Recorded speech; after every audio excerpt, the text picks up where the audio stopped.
Before we begin, drop a comment below with your country and what time it is right now, where you're watching. Whether it's sunrise in Nairobi, midnight in New York, afternoon in Canada, or evening in France. I want to know. Don't just sit back. Tell me where in the world you are. Now, let's dive into the story. The phone rang at 3:47 a.m., and Marjorie Castellano knew before answering that her life was about to shatter again. 10 years. 10 years of visiting her son Dominic through reinforced glass. 10 years of watching him waste away in a prison cell for a murder she never believed he committed.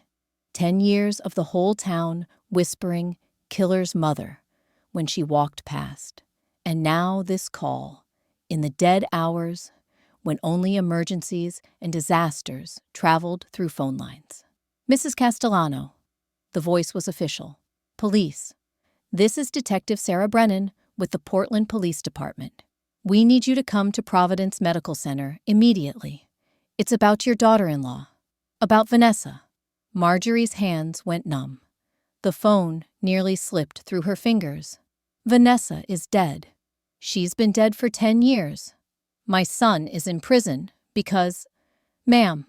The detective's voice cracked with something that sounded like disbelief. Like the universe had just revealed a secret too large to comprehend. Vanessa Castellano is alive. We found her tonight. She's been alive this whole time. The room tilted. Marjorie gripped the kitchen counter, her 71-year-old knees threatening to give out. Outside the window, Portland slept under a February moon, unaware that reality itself had just fractured. That's impossible. There was blood, evidence, a trial. I can't discuss details over the phone, but Mrs. Castellano, you need to come now. Vanessa is asking for you. And there's something else. We're processing an emergency release for Dominic. Your son is coming home. Marjorie drove to the hospital in her nightgown with a coat thrown over it. Her mind a kaleidoscope of impossible questions. How could Vanessa be alive? Where had she been? Who had taken her? And the question that burned hottest, what did this mean for Dominic, who'd spent a decade behind bars for killing a woman who wasn't dead? The emergency room was chaos. Police everywhere. News vans already gathering in the parking lot, like vultures drawn to revelation. Detective Brennan met her at the entrance. A woman in her 40s with tired eyes that had seen too much and now didn't know what to believe anymore. She's in room 317, malnourished, dehydrated, traumatized, but alive. The detective guided Marjorie through corridors that smelled of disinfectant and broken certainties. Mrs. Castellano, what I'm about to tell you stays between us until we can verify everything. Vanessa claims she's been held prisoner for 10 years in an underground basement by your neighbor. Which neighbor? Marjorie's voice sounded foreign to her own ears. Theodore Chen. The man who testified at Dominic's trial, the man who said he saw Dominic's car leaving the house the night Vanessa disappeared, the man who found evidence in your son's garage. The hallway telescoped. Marjorie remembered Theodore. Quiet, helpful. Theodore who'd brought her casseroles during the trial, who'd sat behind the prosecution, nodding sadly when they showed photos of blood-soaked carpet from Dominic and Vanessa's bedroom, who'd looked her in the eye and said, "I'm so sorry, Marjorie. I wish I'd seen something that could have helped Dominic." "That son of a bitch," Marjorie whispered. Then louder, a roar, building in her 71-year-old chest. That lying son of a bitch had her the whole time? They reached room 317. Through the window, Marjorie saw her daughter-in-law for the first time in a decade. Vanessa had been 28 when she disappeared. Vibrant, healthy, full of life. The woman in that hospital bed looked like a ghost. Skeletal, hair matted and gray-streaked, though she couldn't be more than 38. Eyes hollow and ancient, but alive, impossibly, devastatingly alive.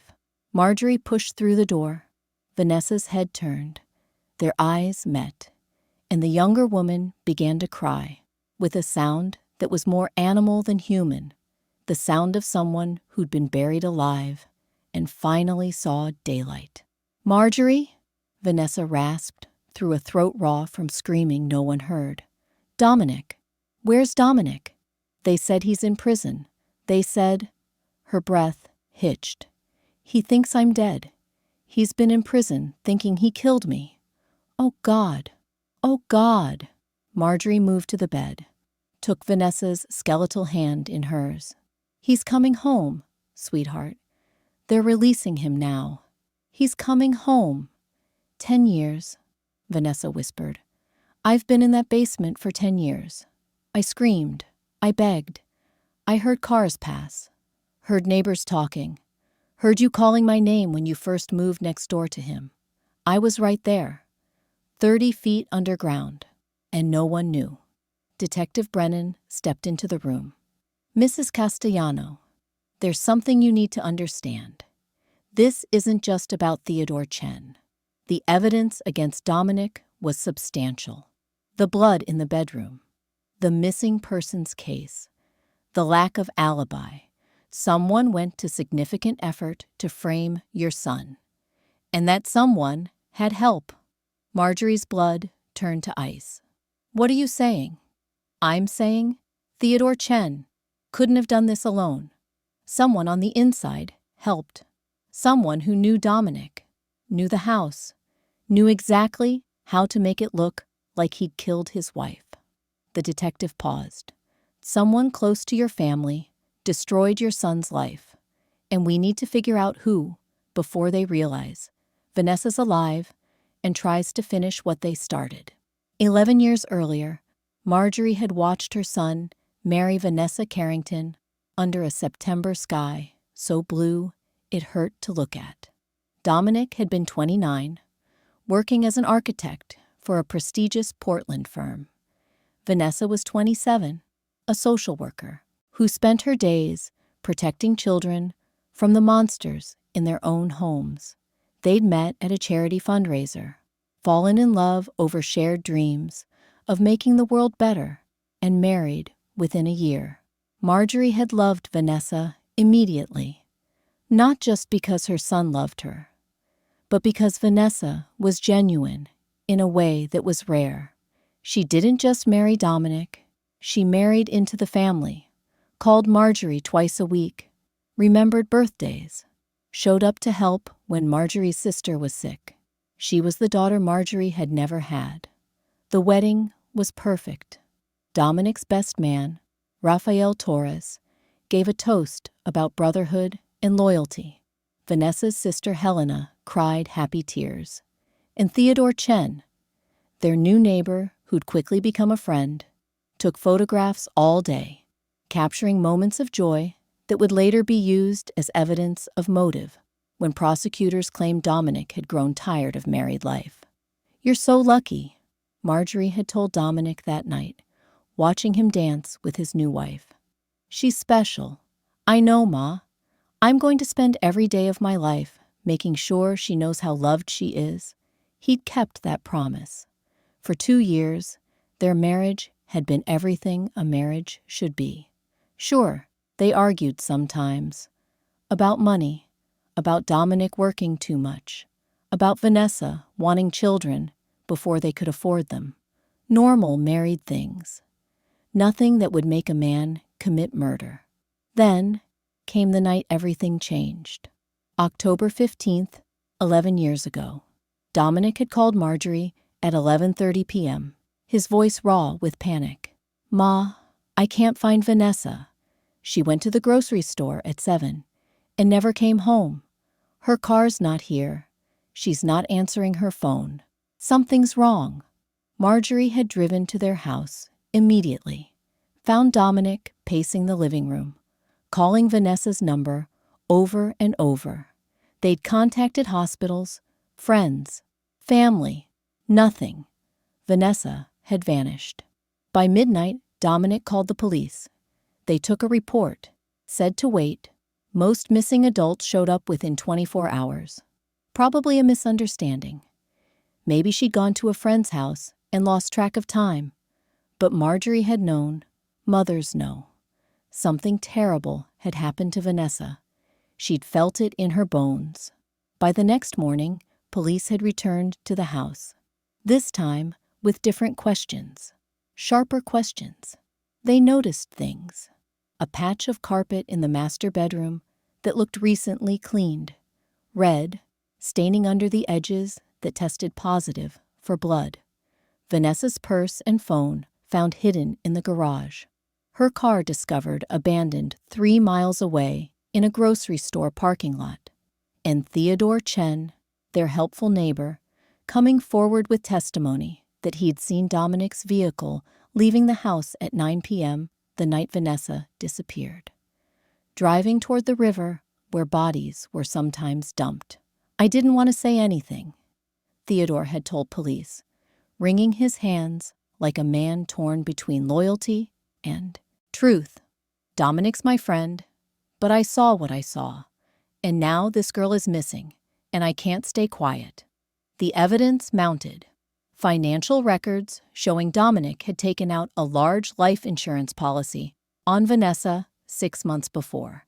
Text messages between Dominic and a co-worker that prosecutors claimed showed romantic interest. A neighbor who'd heard arguing coming from the house the week before. I didn't kill her, Dominic kept saying, over and over, to police, to lawyers, to Marjorie. I don't know what happened to that carpet. I don't know how her stuff got in my garage. I was at work until 8:30. I came home, and she was just gone. But without Vanessa's body, without any other suspects, with mounting evidence and Theodore's damning testimony, the prosecution painted a picture the jury believed. Dominic Castellano had grown tired of his wife, had killed her in their bedroom, had staged her disappearance, had hidden her body so well it would never be found. The trial lasted 6 weeks. Marjorie sat through every day of it, watching her son being transformed from victim to monster, watching Theodore Chen testify with tears in his eyes about being forced to tell the truth about his friend, watching the jury's faces grow harder with each piece of evidence. Guilty, murder in the first degree, 20 years to life. Marjorie had screamed, actually screamed in that courtroom, had to be restrained because she knew her son hadn't killed anyone. Dominic wasn't capable of it. He was the boy who'd cried when their dog died, who'd spent weekends volunteering at homeless shelters, who'd loved Vanessa with every fiber of his being. But knowing didn't matter. The evidence mattered, and the evidence said he was guilty. For 10 years, Marjorie had visited Dominic every week, watched him age a decade in the first year alone, watched hope die in his eyes as appeal after appeal was denied, watched him become hollow, like a man already dead, but still breathing. And all that time, Vanessa had been alive, 30 feet underground, in Theodore Chen's basement, screaming for help that never came.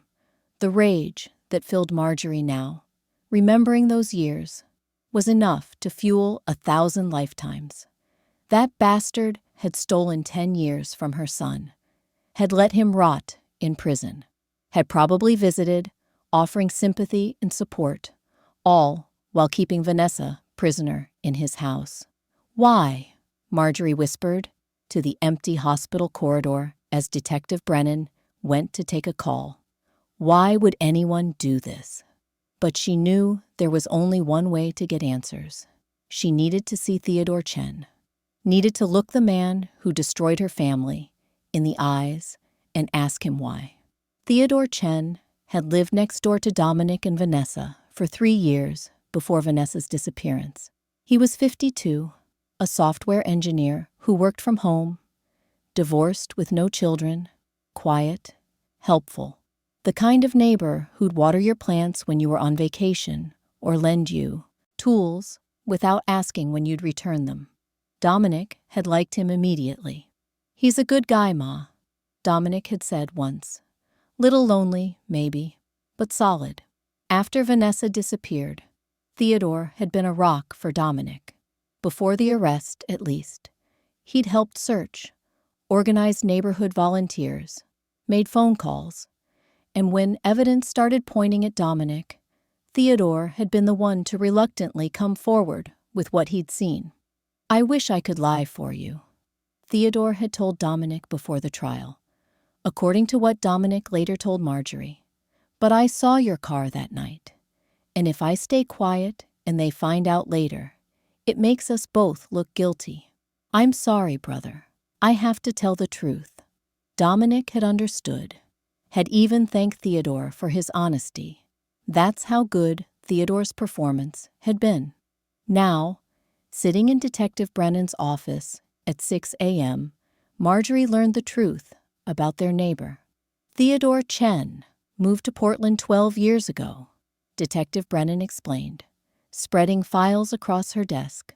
Before that, he lived in Theodore Chen, moved to Portland 12 years ago, Detective Brennan explained, spreading files across her desk.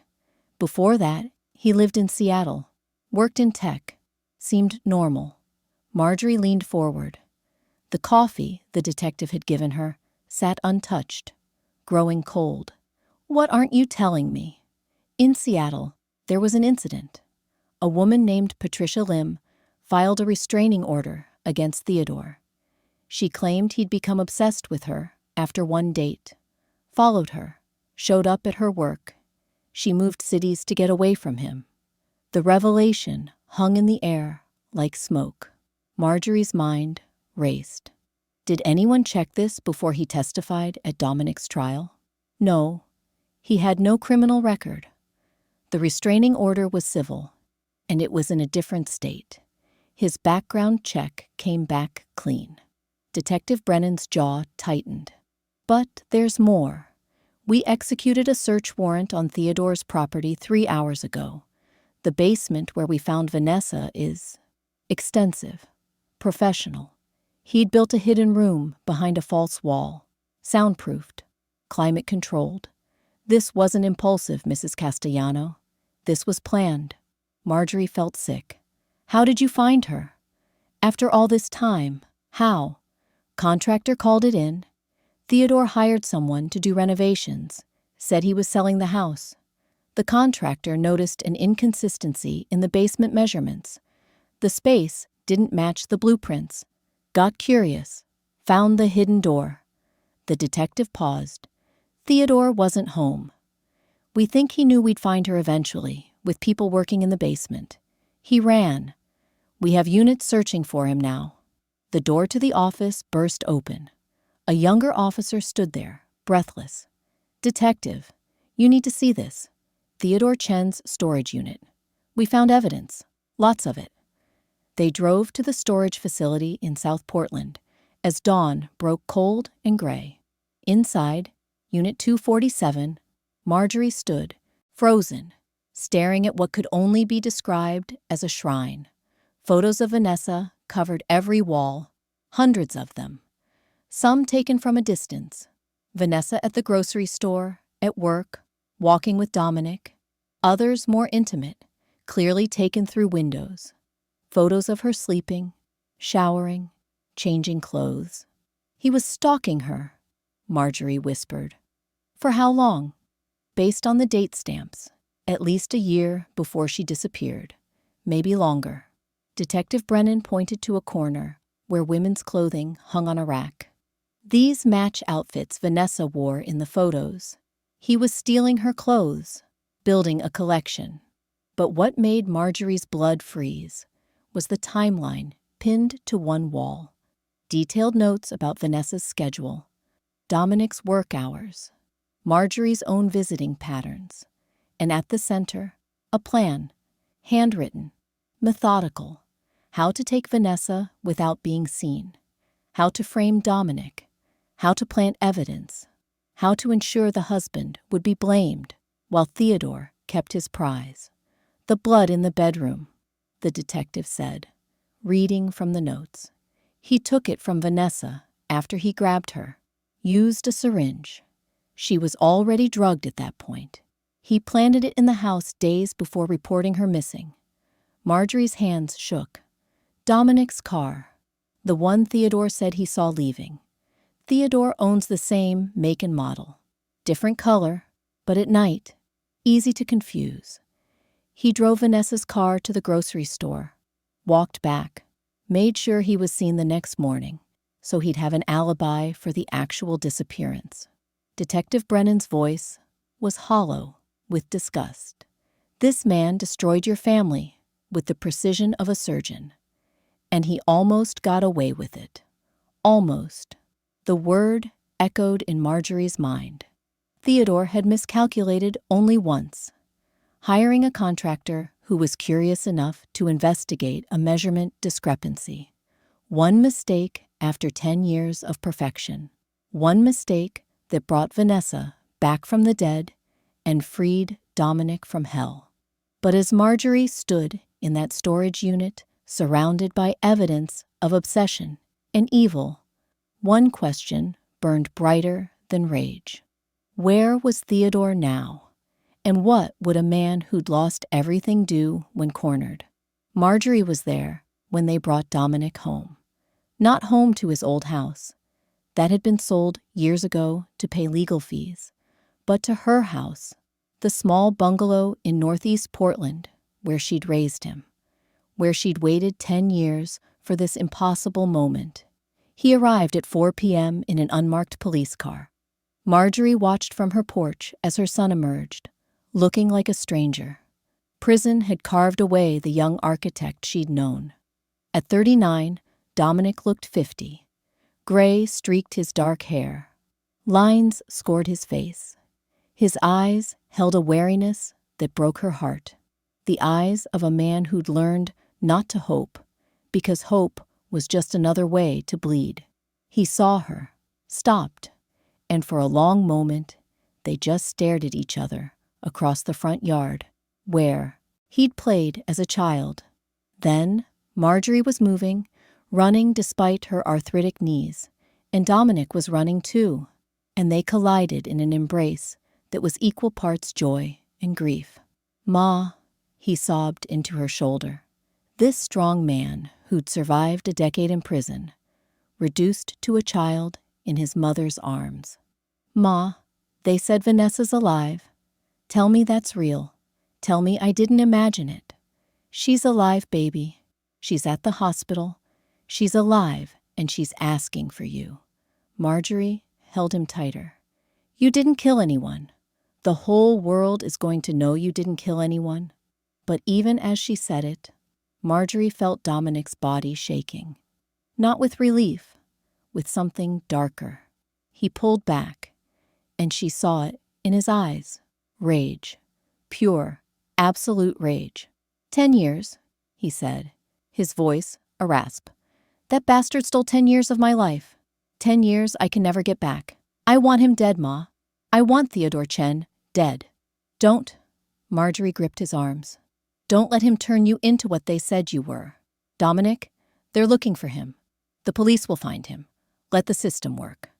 "The system?" Dominic laughed, bitter and broken. "The system put me in a cage for a decade for a crime I didn't commit. You want me to trust that same system to deliver justice now?" Before Marjorie could respond, another car pulled up. Rafael Torres stepped out, Dominic's best man, his best friend, who'd stood by him even after the conviction. Rafael was crying, actually crying as he approached. "Brother," Rafael whispered. "My God, you're out. You're actually out." They embraced. Rafael had visited regularly, never wavering in his belief in Dominic's innocence. But even friendship couldn't cross certain walls. Even loyalty couldn't reach into the darkness of prison and pull someone out whole. Inside the house, Marjorie made coffee and put out the cookies she'd baked that morning, needing to do something normal in this most abnormal situation. Dominic sat at the kitchen table, the same table where he'd done homework as a boy, and asked the question Marjorie dreaded. Tell me everything. How did they find her? What did he do to her? And Ma, his voice cracked. Is she okay? Really okay? Marjorie told him what she knew. The contractor, the hidden basement, the evidence of obsession. She watched Dominic's face cycle through expressions. Disbelief, horror, rage, grief. When she finished, he was silent for a long time. I need to see her, he finally said. Right now. Take me to the hospital. Dominic, she's been through 10 years, Ma. His shout made Marjorie flinch. Dominic stood, the chair scraping harshly. 10 years I thought she was dead. 10 years I blamed myself for not protecting her. 10 years I mourned. And you're telling me I need to wait to see my own wife? She's not your wife anymore, Marjorie said quietly. Legally, she had you declared dead in absentia 5 years ago. She had to, for insurance purposes. Dominic, I know this is hard, but you need to understand. Vanessa spent a decade in hell. She's not the woman you married, and you're not the man she married. You both need time. The fight went out of Dominic. He sank back into the chair, head in his hands. What am I supposed to do? How am I supposed to process this? Raphael spoke up from where he'd been quietly listening. One moment at a time, brother. First, you breathe. Then, you see Vanessa when she's ready. Then, you start rebuilding. Rebuilding what? My career is gone. My reputation is destroyed. I have a felony conviction that may or may not be overturned. I have no money, no home, no life. Dominic looked at Marjorie. And somewhere out there, Theodore Chen is free, knowing I want to kill him. The phone rang. Marjorie answered. Detective Brennan's voice was tight. Mrs. Castellano, is Dominic there? I need to speak with him. Yes, he's here. What's wrong? We found Theodore. He's barricaded himself in a motel off I-5. He's armed. He's making demands. The detective paused. He wants to talk to Dominic. Says he'll only surrender to him. Says he needs to explain. Marjorie felt cold all over. Explain what? That's what we need to find out. But Mrs. Castellano, you need to keep Dominic there. This is a police matter. If Dominic goes anywhere near that motel, things could go very wrong. Marjorie hung up and turned to her son. Saw in his eyes that he'd heard enough of the conversation to understand. Saw him stand. Saw him move toward the door. Dominic, no. I have to, Ma. He destroyed my life. I deserve to hear why. It's a trap, Raphael warned. He wants you there so he can finish what he started. Don't give him the satisfaction. But Dominic was already grabbing his coat, Marjorie's late husband's coat, because he had nothing of his own anymore. I spent 10 years in a cage because of him. I'm not spending one more minute being his victim. I'm going to that motel. I'm going to look him in the eye. And I'm going to hear him admit what he did. Marjorie grabbed his arm. Please, don't let rage destroy what's left of your life. Dominic kissed her forehead. I love you, Ma. But some things a man has to do, even if it costs him everything. He walked out the door. Raphael looked at Marjorie, then followed. And Marjorie stood alone in her kitchen. Coffee cooling on the table. Cookies, uneaten. Knowing with terrible certainty that this day that had started with miracle would end with tragedy. The Sunrise Motel, off Interstate 5, was the kind of place where people went to hide from life, or end it. Dominic arrived to find it transformed into a crime scene. Police cars everywhere, SWAT trucks, snipers on nearby roofs, yellow tape cordoning off a 100-yard perimeter around room 147, where Theodore Chen had apparently decided to make his last stand. Sir, you can't be here, an officer said, stepping in front of Dominic. "I'm Dominic Castellano. He asked for me." The officer's expression shifted. Recognition. Pity. "Wait. Here." Detective Brennan appeared minutes later, her face grim. "You shouldn't have come. This man has nothing left to lose, which makes him extremely dangerous. He's armed with a handgun and possibly explosives. He's threatened to kill himself and take others with him." "What does he want?" Dominic asked. "To tell his story, to set the record straight," as he put it. "He specifically asked for you to be the one to hear it." The detective studied Dominic. "You understand this might be a ploy to get you close enough to hurt you? That he might want to finish what he started by making you watch yourself get framed again?" Raphael, who'd insisted on driving despite Dominic's protests, put a hand on his friend's shoulder. "Let the police handle this. You don't owe him anything." But Dominic was already moving toward the command center. "What do you need me to do?" What followed was an hour of preparation. They wired Dominic with a microphone and a hidden camera, gave him a bulletproof vest, explained escape routes in safe words. The SWAT commander, a man named Jensen, was blunt. "If he makes any aggressive moves, we're coming in. Don't try to be a hero.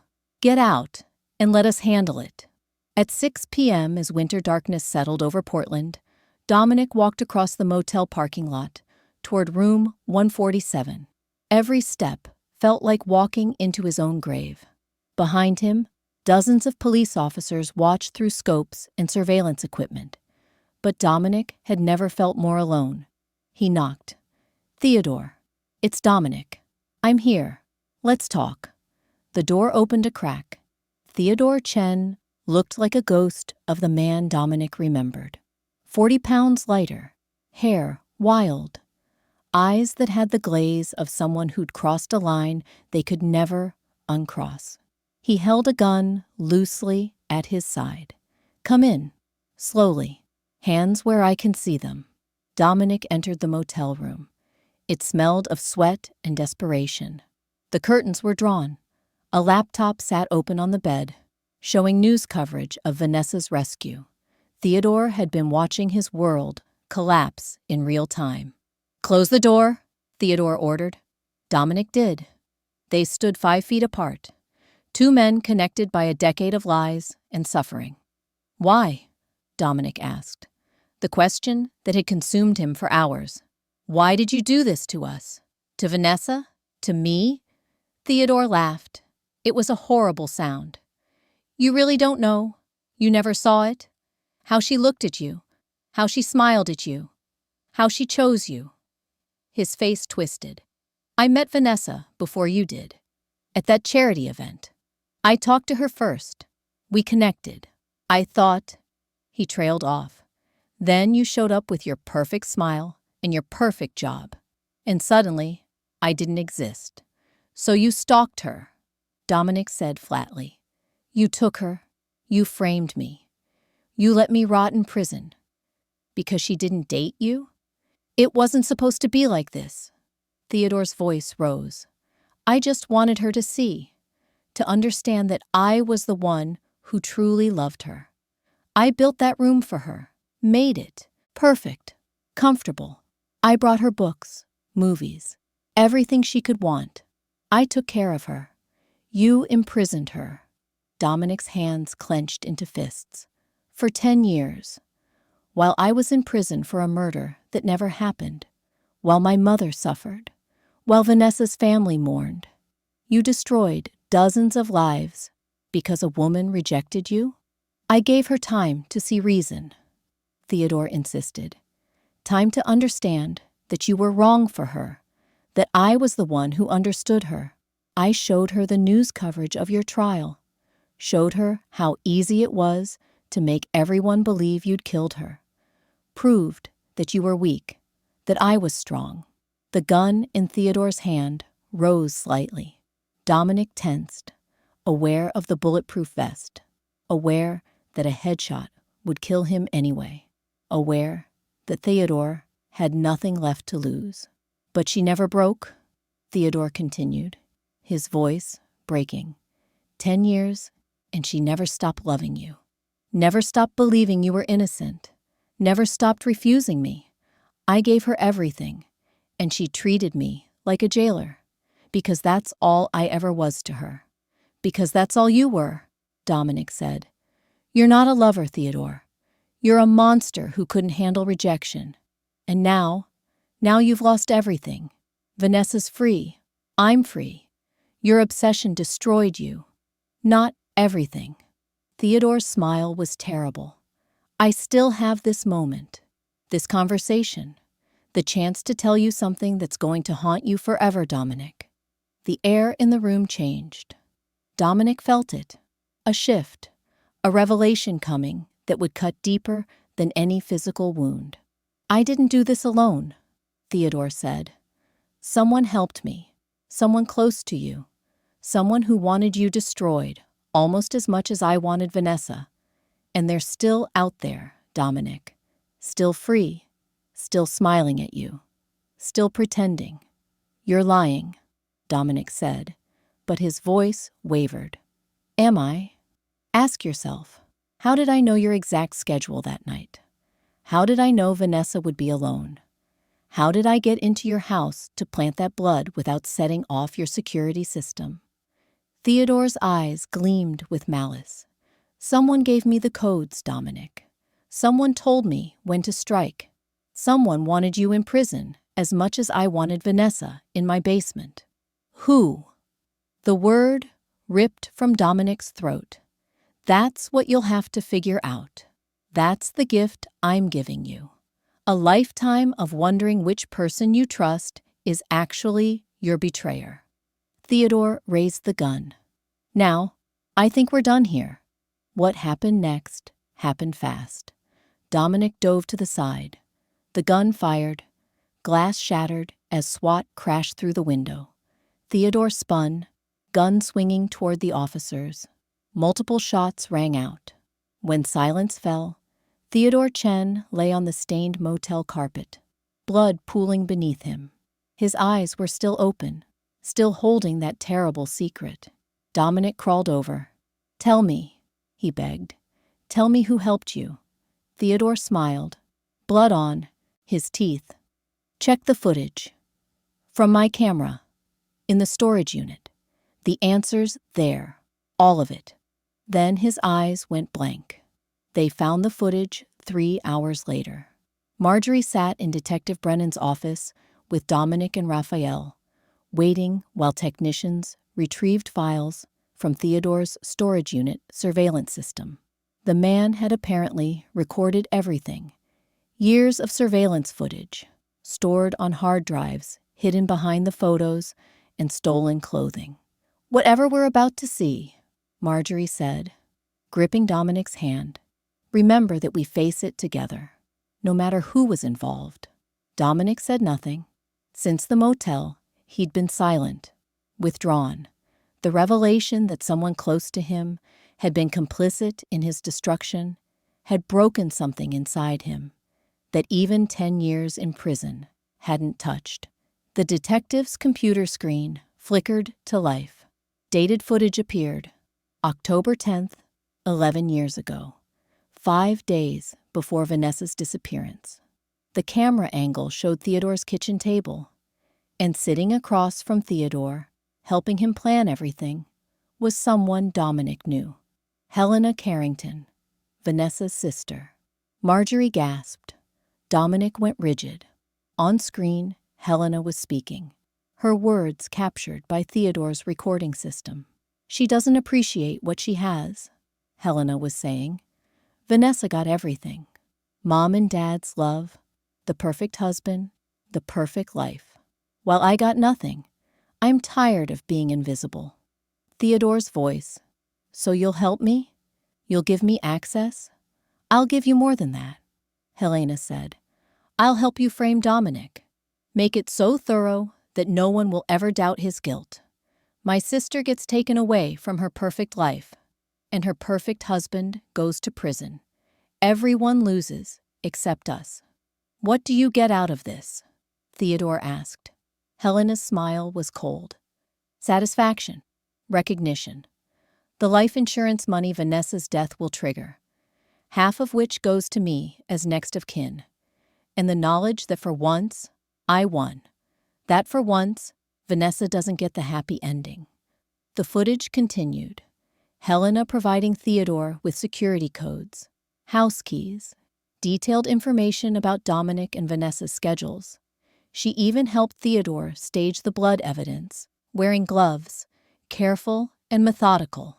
"The night I take her," Theodore said, "you need to be out of town. Alibi tight. I'll be in Seattle for a nursing conference, already registered." Helena paused.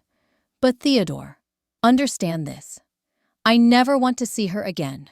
Whatever you do with Vanessa, that's your business.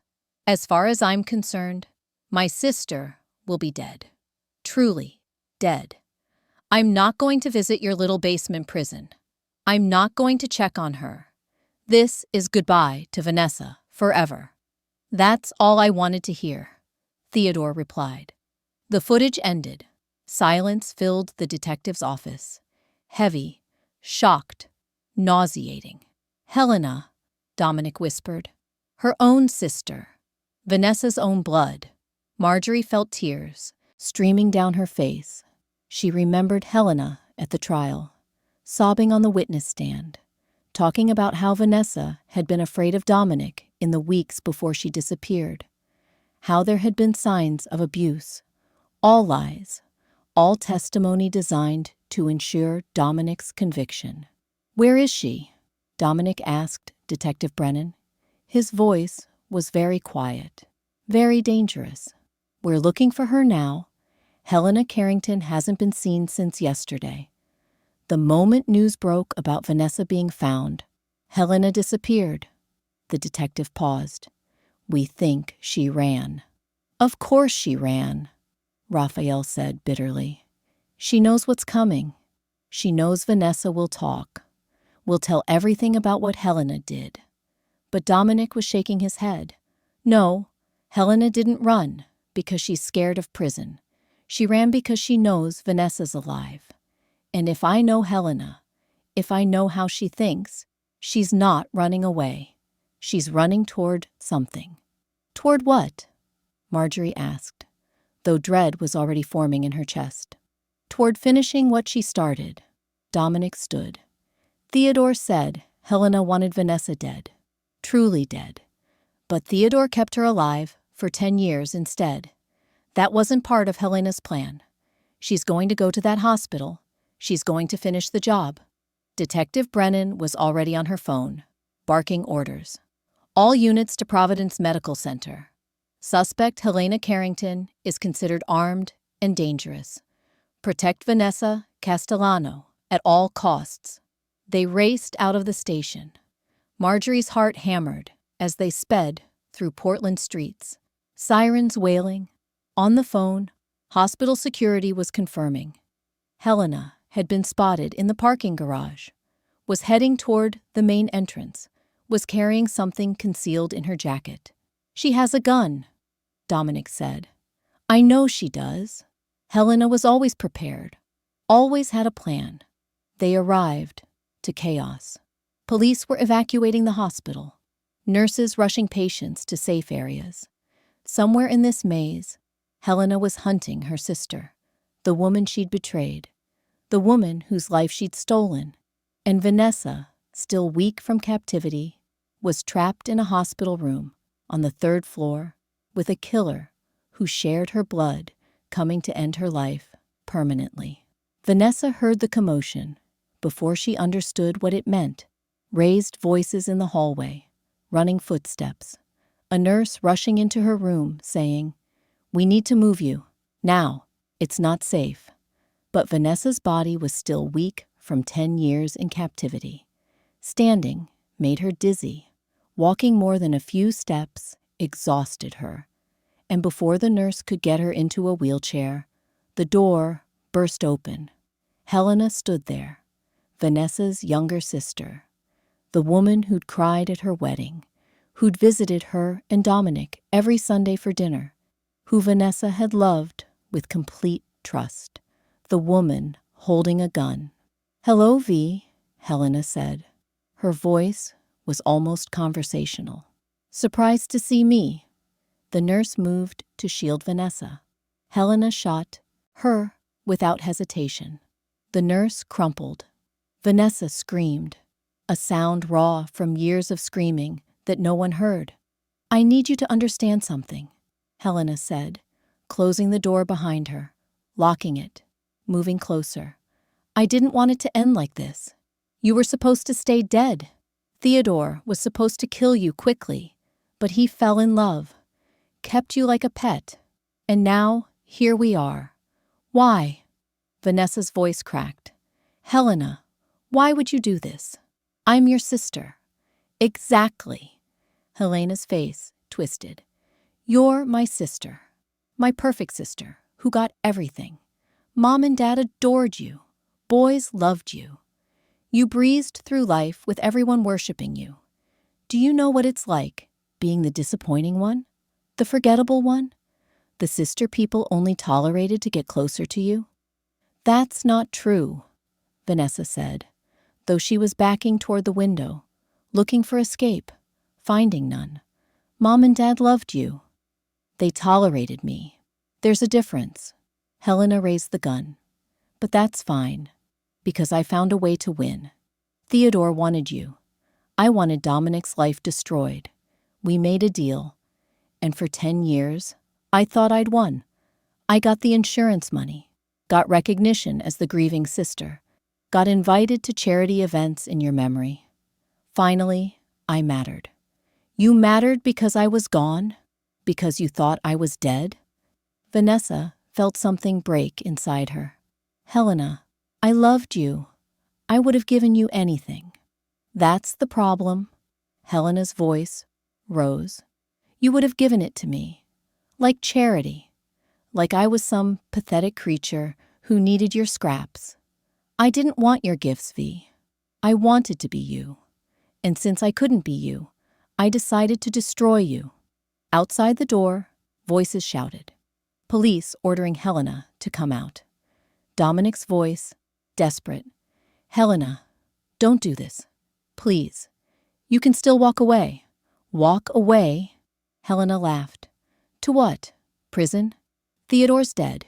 He took the fall alone. But his footage survived. You all know now. I have nothing left except this." She aimed at Vanessa's heart. One shot, one moment, and Vanessa Castellano is finally, actually dead. The perfect ending to your perfect life. Time slowed. Vanessa saw Helena's finger tighten on the trigger, saw the hatred in her sister's eyes, understood that this was how she'd die. Not in a basement prison, but in a hospital room, killed by blood family. Then, several things happened at once. The window behind Vanessa exploded inward. A flash grenade went off. SWAT officers poured through the door, breaching it with explosive force. Helena spun, confused, blinded, fired wildly. Vanessa dropped to the floor, covering her head. Heard more gunshots. Heard Helena screaming. Heard bodies hitting the ground. Then silence. Then ringing ears. Then gentle hands lifting her, checking her for wounds. "I'm okay," she gasped. "I'm okay." "The nurse," someone said. "We need medical, now." Vanessa looked. The nurse Helena had shot was breathing. The bullet had hit her shoulder. Painful, but not fatal. She'd survive. And Helena lay face down, tackled by 3 officers, being handcuffed, still alive, still screaming obscenities, still insisting that Vanessa deserved everything that happened to her. Dominic burst into the room, saw Vanessa on the floor, fell to his knees beside her. They stared at each other, husband and wife, separated by 10 years, and impossibilities. 2 people who'd loved each other completely, and now were strangers. "I'm sorry," Dominic whispered. "I'm so sorry. I couldn't protect you." "You didn't know." Vanessa reached up, touched his face. It was the first time in 10 years. How could you have known? I should have seen it. Should have known Helena was capable of this. We both should have, Vanessa said. But we didn't, because we loved her, and love makes you blind to evil, even when it wears a familiar face. They helped Vanessa to a new room. Helena was dragged away, still screaming.